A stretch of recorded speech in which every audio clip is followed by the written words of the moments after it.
Hello guys, welcome back to our channel. வாழைப்பூ வடை எப்படி செய்யுதுன்னு பார்க்கலாம் வாங்க. 3 மணி நேரத்துக்கு முன்னாடியே வடைப்பருப்பை ஊற வச்சு எடுத்து வச்சுட்டேன். ஒரு மிக்ஸி ஜாரில் 6 வரமிளகாய், 2 பச்சை மிளகாய், இஞ்சி, பூண்டு, கருவேப்பிலை, கல்லுப்பு, சோம்பு 1/4 ஸ்பூன், ஊற வச்ச பருப்பு இதெல்லாத்தையும் சேர்த்து நல்லா அரைச்சிக்கலாம்.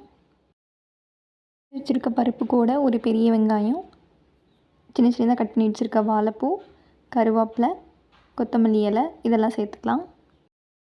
கொத்தமல்லி இலை சேர்த்துட்டு நல்லா மிக்ஸ் பண்ணிக்கலாம் எல்லாத்தையும்.